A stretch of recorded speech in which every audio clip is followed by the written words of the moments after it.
할렐루야. 목사인 제가 간절한 소원이 있습니다.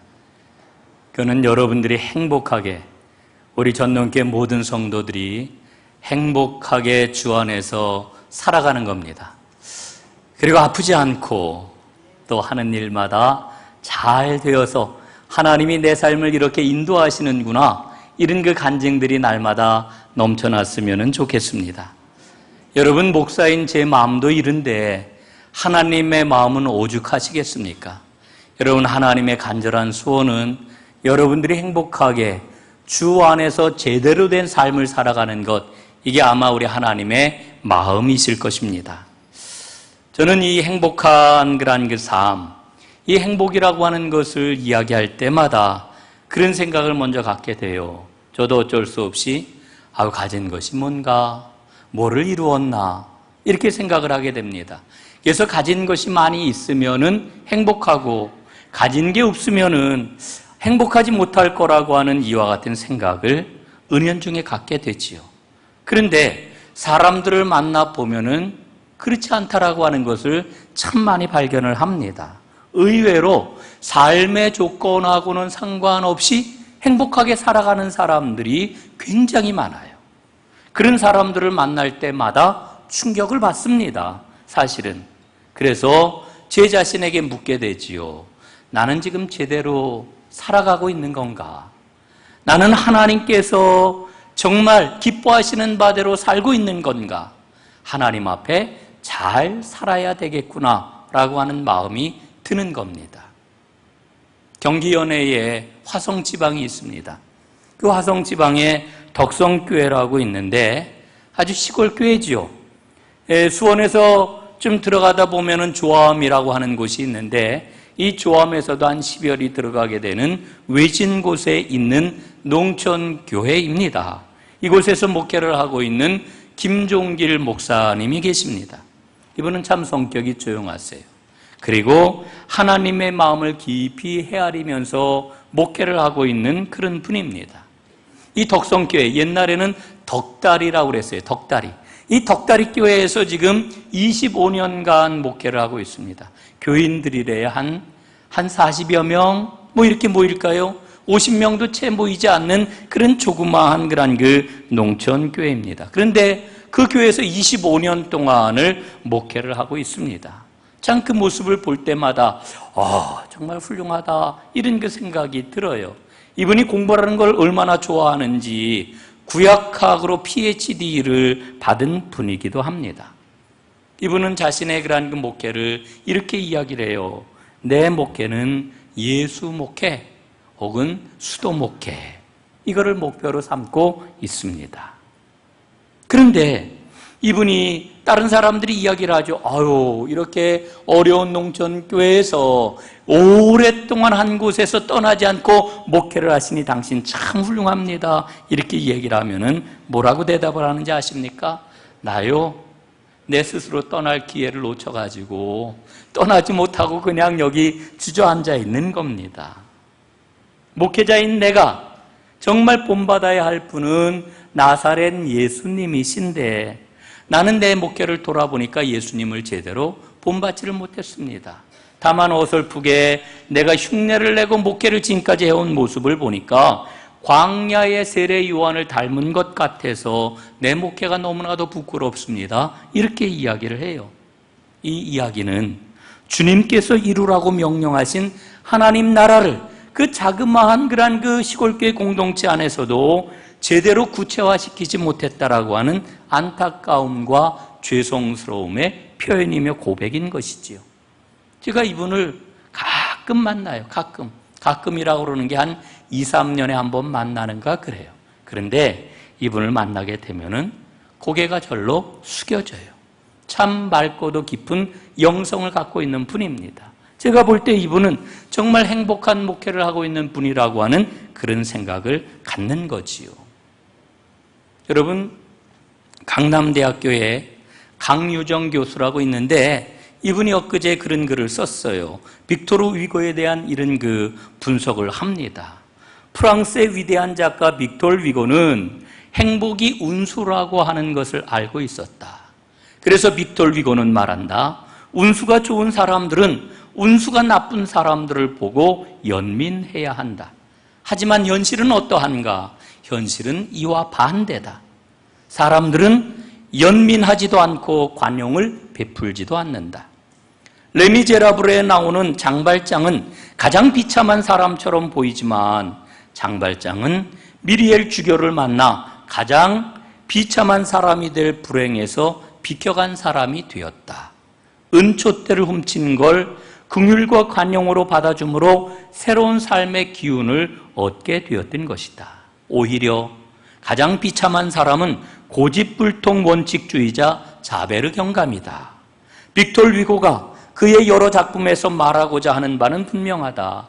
내가 누리는 행운은 누군가 누리지 못하는 행복의 일부라고 하는 것. 이것을 받아들이는 것이 인간의 조건이고 인간다운 삶의 근거인 것이다. 여러분, 이 글을 들으면서 어떤 생각이 드십니까? 한 달여 전에 구의역에서 지하철 안전문을 고치다가 세상을 떠난 19살 청년 이야기, 오늘 들어도 우리의 가슴이 아픕니다. 여러분, 우리는 왜 이 이야기를 들으면서 마음 아파합니까? 그 청년이 바로 우리의 아들처럼 생각이 되고 우리 옆집에 살고 있는 그 아이처럼 생각이 되기 때문 아닙니까? 여러분, 여기에 무슨 설명이 필요 있어요? 이와 같은 마음을 갖는 것, 이게 바로 인간의 조건이고 인간다움의 근거라고 하는 거지요.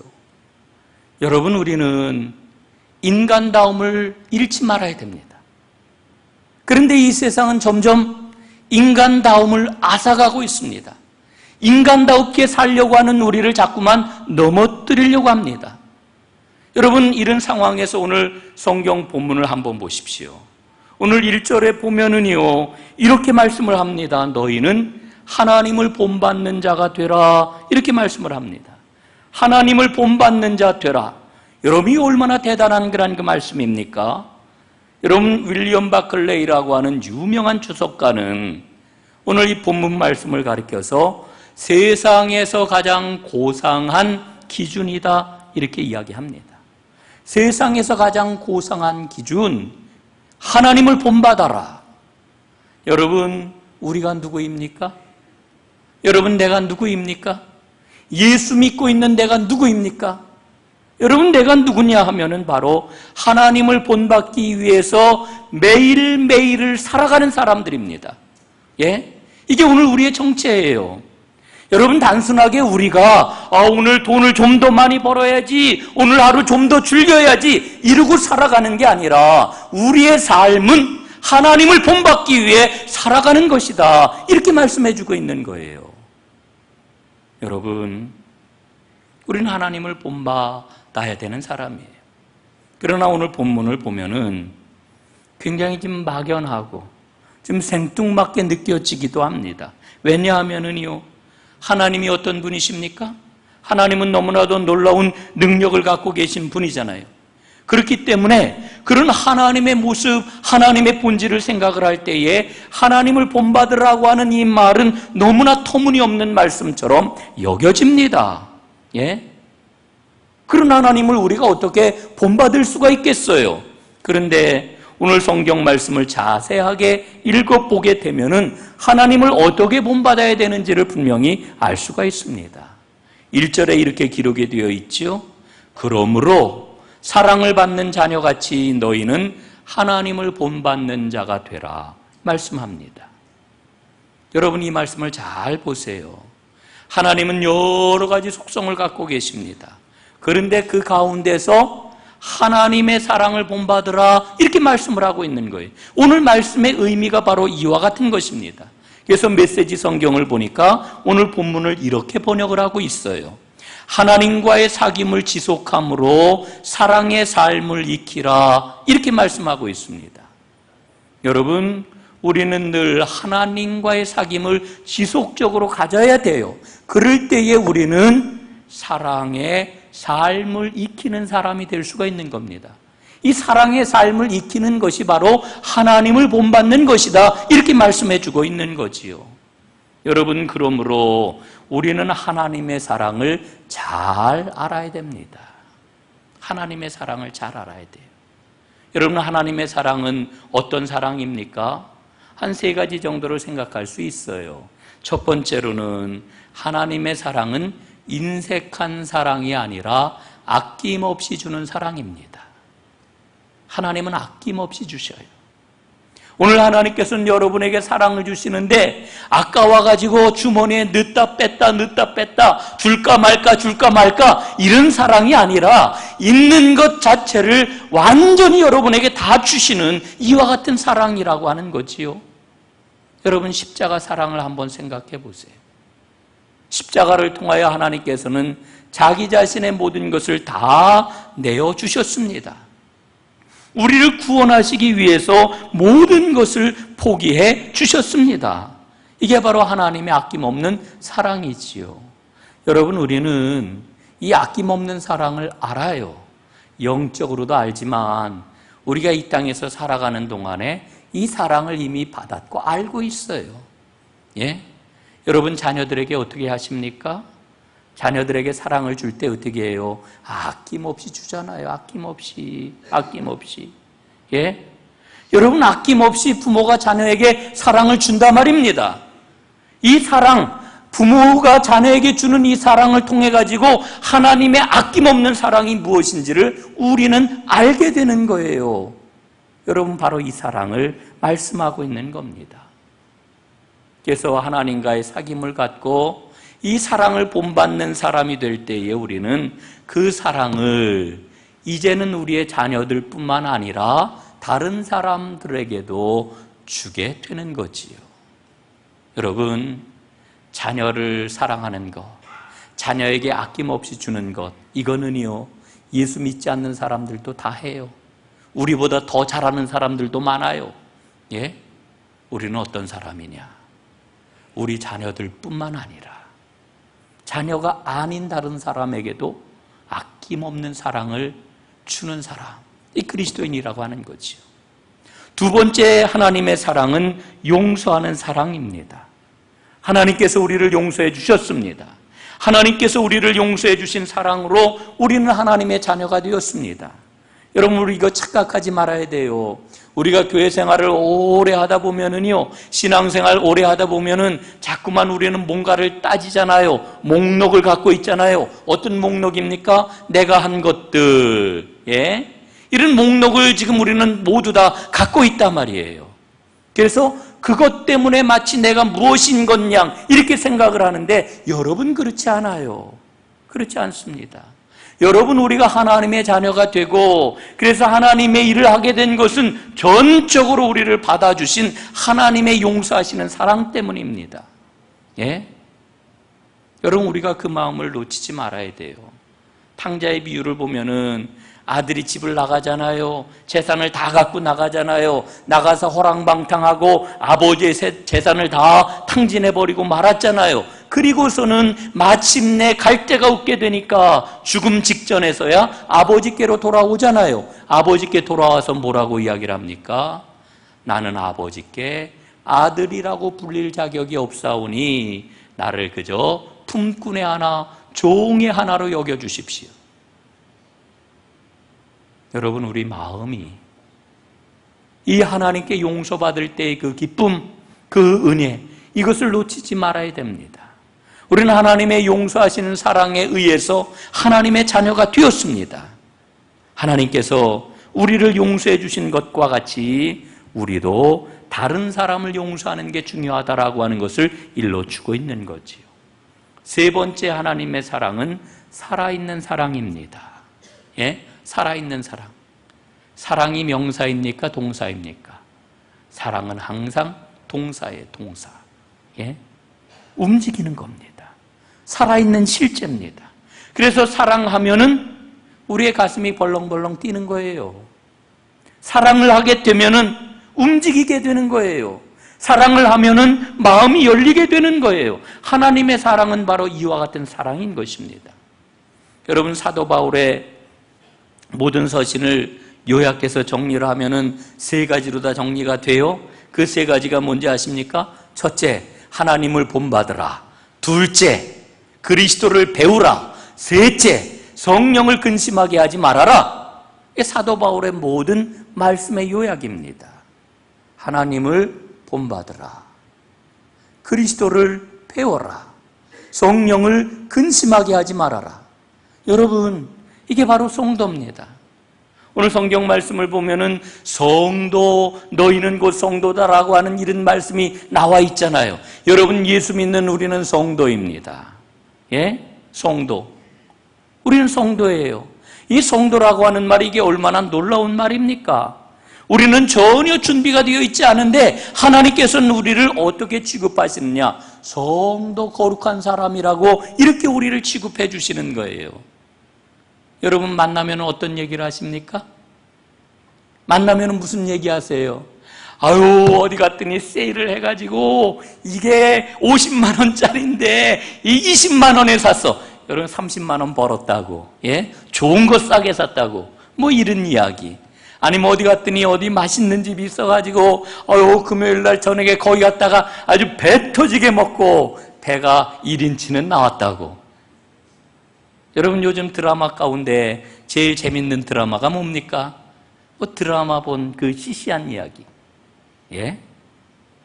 여러분, 우리가 나누는 그런 그 이야기들을 한번 보세요.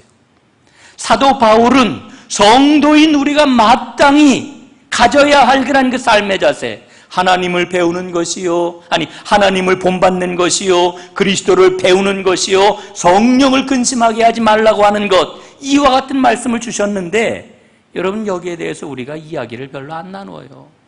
예?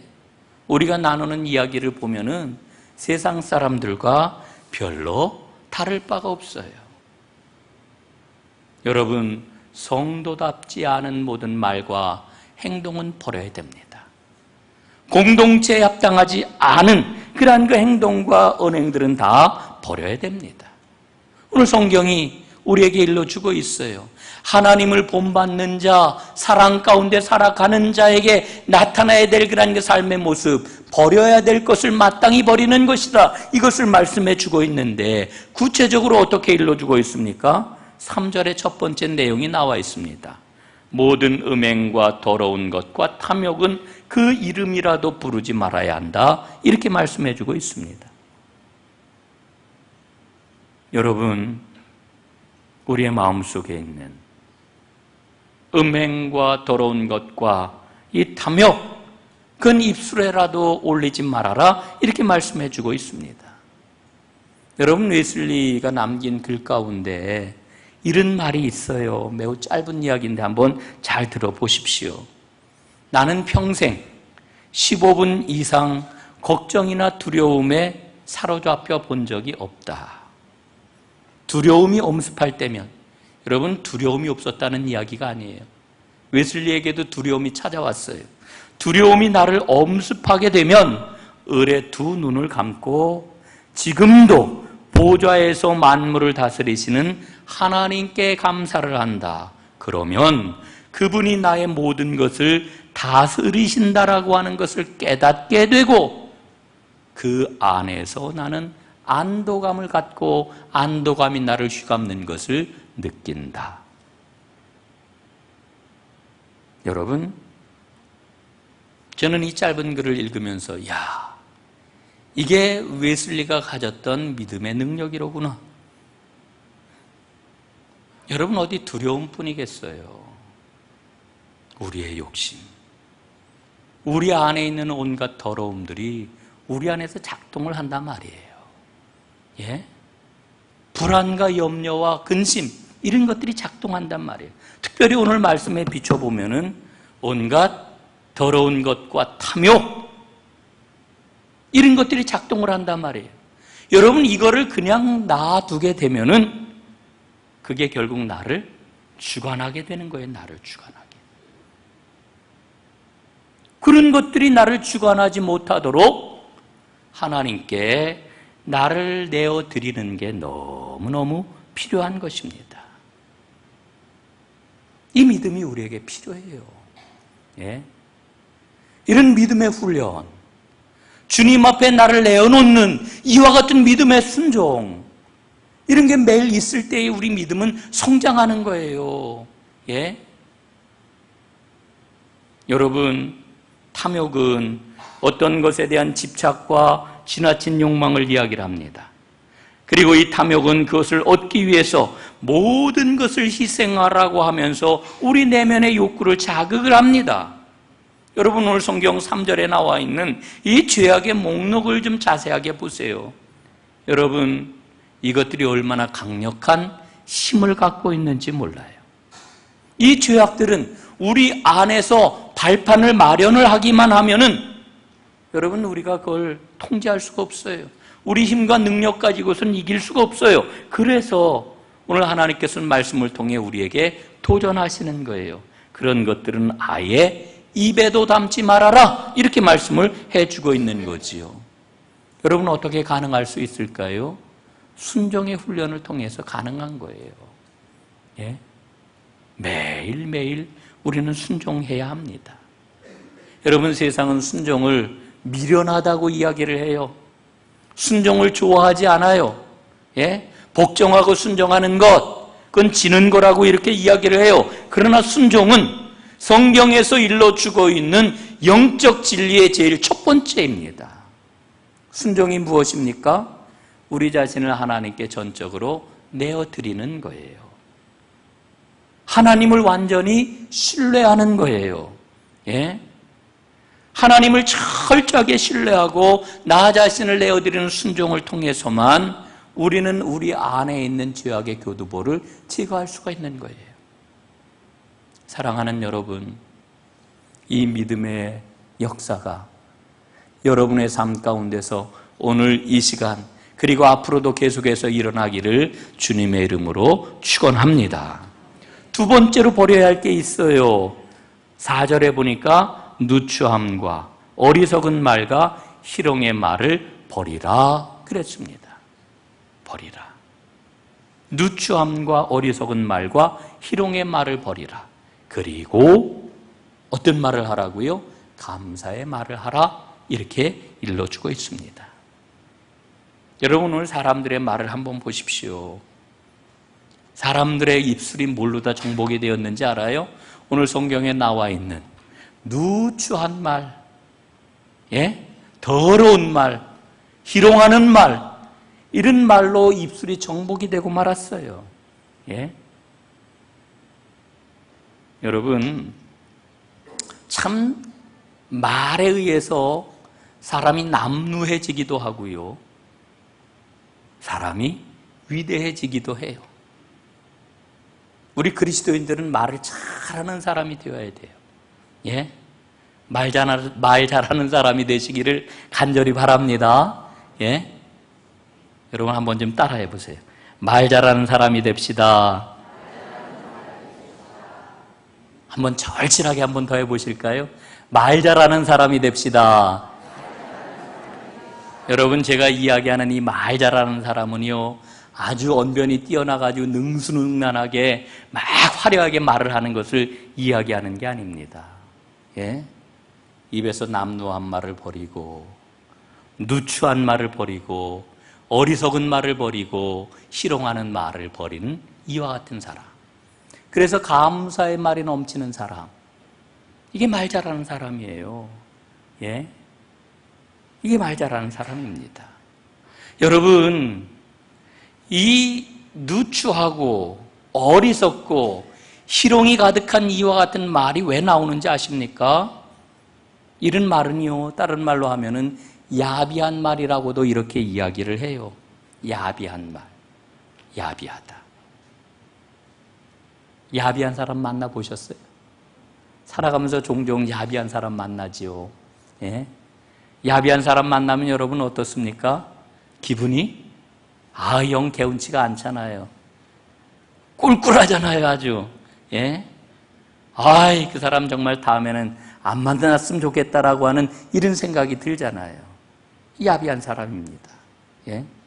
여러분, 이 야비함이 어디에서 나오는지 아세요? 야비함은 자기 중심적인 데서 나오는 겁니다. 그러니까 누추한 말, 더러운 말, 희롱의 말의 근원은 뭐냐 하면은 자기 중심적인 데서부터 이 모든 말들이 나온다라고 하는 거지요.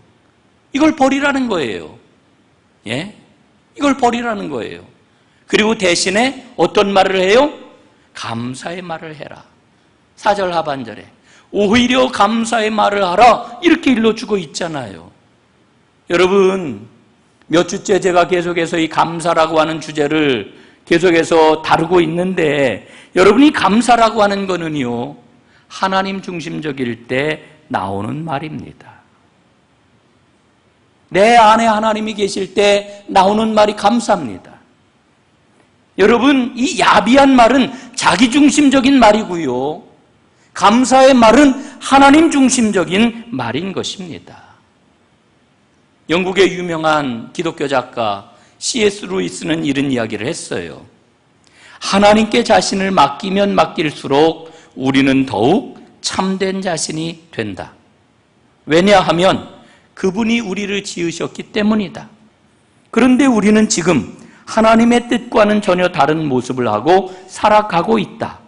그리스도에게로 돌이키게 될 때, 나 자신을 그의 인격 안에 내어드릴 때 우리는 나 자신의 참된 인격을 갖게 될 것이다. 여러분, 이게 복음이에요. 예? 이게 복음입니다. 더욱더 참된 자신이 되는 길, 그건 하나님께 나 자신을 내어 맡길 때만 가능해요. 여러분, 세상은 뭐라고 그래요? 나를 자꾸 강조하잖아요. 예? 나를 세우라고 그러잖아요. 내가 어떤 사람인지 드러내라고 그러잖아요. 그래야 참된 자아가 실현이 되고 참된 내가 세상의 그 모습을 드러내게 될 거라고 이야기하잖아요. 성경은 그렇게 이야기하잖아요. 그건 복음이 아닙니다. 복음은 뭐라고 이야기를 하느냐? 너 자신을 하나님께 완전히 내어드려라. 그러면 그럴수록 너는 참된 인격, 참된 자아, 참된 자신을 갖게 될 것이다. 이렇게 말씀을 합니다. 왜? 하나님이 나를 지으셨기 때문에. 여러분, 그렇기 때문에 우리 하나님이 우리에게 무엇을 요구하시든지, 여러분 성경 말씀을 읽다가 기도를 하다가 혹은 말씀을 듣다가 하나님께서 나에게 요구하시는 것이 있거든, 여러분 주저하지 말고 하나님 앞에 예, 하나님 앞에 아멘 하시기를 간절히 바랍니다. 예, 그게 나를 주님께 맡기는 거예요. 그럴 때 우리는 진정으로 감사의 사람이 될 수가 있는 거예요. 아이라 바이오크라고 하는 분이 죽음 직전의 사람들에게 배우는 삶의 지혜라고 하는 책에서 아주 귀중한 이야기를 들려줘요. 죽음 앞에서 우리에게 필요한 것은 단 4마디뿐이다. 용서해요. 용서해요. 고마워요. 고마워요. 사랑해요. 사랑해요. 잘 가요. 잘 가요. 이 4마디 말. 죽기 전에 반드시 해야 할 말이라고 하는 거죠. 여러분, 그런데 이 말이 얼마나 단순해요. 용서합니다. 용서합니다. 고맙습니다. 사랑합니다. 잘 가요. 얼마나 단순해요. 그런데 이 말들은 서로의 관계와 평안한 삶을 일구는 가장 강력한 도구라고 하는 거지. 그런데 여러분, 우리가 주목할 게 있습니다. 이 4마디 말 가운데 가장 핵심이 되는 게 뭔지 아십니까? 바로 고맙다라고 하는 말이에요. 감사라고 하는 말이에요. 여러분, 우리는 감사의 말을 배워야 해요. 감사의 말. 여러분, 말 배우는 게 굉장히 어려워요. 더더군다나 어려가지고, 좀 아까 채은이 나왔지만은 이제 채은이가 첫 돌이 지나고 뭐 이제 막 걷고 이러면 이제 말을 배울 거 아니에요? 그러면 쉽게 배우는 것 같아요. 근데요, 이제 우리가 어른이 돼가지고 다 커가지고 다른 나라 말을 배우는 거 굉장히 어려워요. 여러분, 우리나라 사람들이 영어를 배우는데 보통 몇 년 동안 영어를 배우는지 아십니까? 평균을 내보니까요, 최저 6년에서 한 10년은 배운대요. 엄청나게 오랫동안 배워요. 6년 내지 10년 이상을 배우는데, 여러분 그 정도 배우면은 우리나라 그냥 상용어를 영어로다 해도 괜찮을 정도의 그런 그 영어가 우리 입에서 줄줄 나와야 되는데, 술술 나와야 되는데, 여러분 어떻습니까? 예? 영어가 막 술술 나와요? 제가 한 분 한 분 여러분 자존심이 있으니까 안 여쭤볼게요. 저는 술술 안 나와요. 정말 영어 이렇게 얘기하게 될 것 같으면 콱콱 막힐 뿐더러 아주 마음이 얼마나 답답한지 몰라요. 예. 여러분, 영어 배우는 게 참 어려워요. 그래서 몇 년 전에는요, 리양이라고 하는 사람이 미친 영어법이라고 하는 거를 개발을 해가지고 이게 또 선풍적인 인기를 끈 적이 있어요. 그 방법이 어떤 거냐 하면은요, 아주 간단해요. 이렇게 사람들이 여러 수십 명 모여가지고 목소리를 높여가지고 그 막 한 목소리를 막 따라하는 거예요. 크게 막 따라하는 거예요. 막 정신없이 크게 따라하다 보면은 나도 모르게 말문이 트이고 영어를 잘하게 된다라고 하는 방법이에요. 제가 그 영어법에 대한 이야기를 듣고 그런 생각을 했습니다. 아, 우리 그리스도인도 무조건 감사의 말을 해야 되겠구나, 이런 생각을 했습니다. 여러분, 감사의 말을 무조건 하십시오. 감사의 말을. 예? 그분의 주권을 인정하고 그분 앞에 순종하는 마음으로 감사의 말을 써야 합니다. 여러분, 기도하시잖아요. 우리에게 기도 제목이 있으면 우리는 기도를 해요. 어떻게 기도합니까? 시간을 내가지고 하나님의 전에 나와서 기도를 하기도 하지만 수시로 우리 기도하잖아요. 어려운 문제가 있으면 하나님 도와주세요. 예. 버스를 타고 가다가도 기도하고요. 시장에서 장을 보면서도 기도하고요. 설거지를 하면서도 기도하고요. 예, 귀한 용지를 쓰면서도 하나님 꼭 도와주셔야 됩니다. 하나 하셨죠. 그리고 귀한 용지 귀한을 하고요. 예, 공부할 때도 이렇게 공부를 하고요. 그렇습니다. 얼마나 절실하면 그렇게 기도를 하겠어요. 그렇게 기도하는 것처럼 우리가 감사의 말을 해야 돼요. 입을 열면 오늘 하루에 내가 100마디에 감사해요, 오늘 말을 해야지. 여러분, 이렇게 마음 먹고 성령의 도우심을 받으면서 감사합니다, 감사해요, 감사해, 이렇게 우리가 이야기를 해야 감사의 사람이 될 수가 있어요. 여러분, 우리가 그리스도인 아닙니까? 성도 아닙니까? 성도면 성도답게, 그리스도인이면 그리스도인답게 표현이 되어야지요. 여러분, 우리가 표현하는 거는요, 우리의 속에 있는 것이 밖으로 나오는 겁니다. 잠언 23장 7절에 보니까 이렇게 기록이 되어 있어요. 현대어 성경으로 한번 읽어드릴게요. 잠언 23장 7절. 모름지기 사람은 그 속으로 생각하는 것에 따라 그 사람의 됨됨이가 드러나는 법이다. 예? 여러분, 이 말을 한번 잘 보십시오. 이 말씀을. 우리의 말은 우리 속에 있는 것이 드러나는 거예요. 우리 속에 있는 게. 우리 속에 누가 있어요? 하나님이 계시다면 우리는 마땅히 감사의 말을 해야지요. 우리 안에 하나님이 안 계시니까 감사의 말을 못하는 거예요. 이제 말씀을 마무리하겠습니다. 오늘 4절과 5절을 보면은요, 아주 명백한 진리를 우리에게 일러주고 있어요. 그러나 사람들이 깜빡 속아 넘어가는 그와 같은 사실을 우리에게 지적하고 있어요. 음행하는 자, 더러운 자, 탐하는 자, 곧 우상 숭배자라고 하는 말이에요. 여러분, 이 말씀은 무슨 이야기입니까? 음행하는 사람은 우상 숭배자라는 거예요. 더러운 자는 우상 숭배자라는 거예요. 탐하는 자는 우상숭배자라고 하는 거예요. 왜일까요? 이 모든 것은 자신의 욕망이거든요. 이 욕망이 자기를 지배하도록 허락하기 때문에 이건 우상숭배라고 하는 거예요. 여러분, 우상숭배가 무엇입니까? 이 우상숭배를 우리가 잘 알아야 돼요. 우상숭배는요, 나의 욕심을 채워주는 것, 신적인 대상을 통해 가지고 나의 욕심을 채우려고 하는 이와 같은 행위, 이게 바로 우상숭배예요. 여러분, 그렇기 때문에 음행하는 자, 더러운 자, 탐하는 자는 모두 다 우상숭배라고 말씀을 하고 있습니다. 욕망의 지배를 받기 때문에. 이렇게 욕망의 지배를 받는 사람은 하나님 나라 근처에도 가지 못할 거라고 오늘 말씀해 주고 있는 거예요. 여러분, 욕망의 지배를 받는 이런 사람에 대해서 메시지 성경은 6절 하반절과 7절을 이렇게 번역을 하고 있습니다. 여러분에게 읽어드리겠습니다.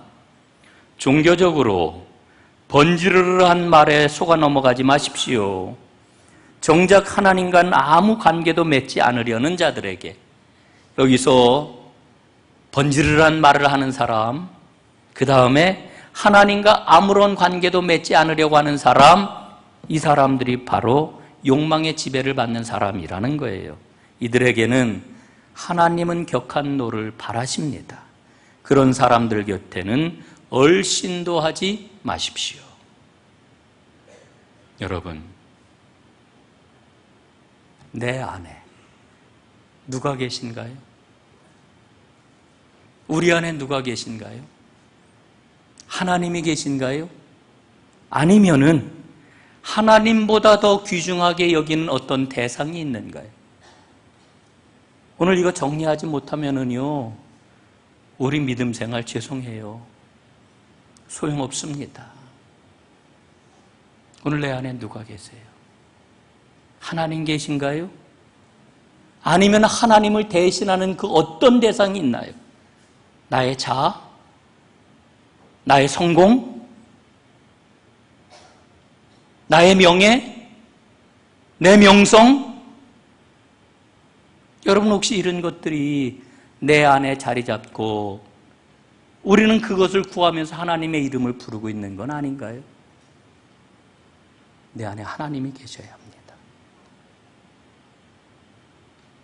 오늘 하나님께서는 우리에게 도전을 하십니다. 너희는 하나님을 본받는 자 되라. 하나님 본받는 자 되라. 이게 진정한 축복의 길이에요. 틀림없는 길이에요. 더 이상 방황하지 않고, 더 이상 아파하지 않고, 더 이상 두려워하지 않고 가장 행복하게 살아갈 수 있는 길이에요. 하나님을 본받는 자 되라. 이 말씀 우리 안에 잘 모시고 이 말씀이 살아 움직이는 은혜가 있기를 간절히 바랍니다. 기도하겠습니다.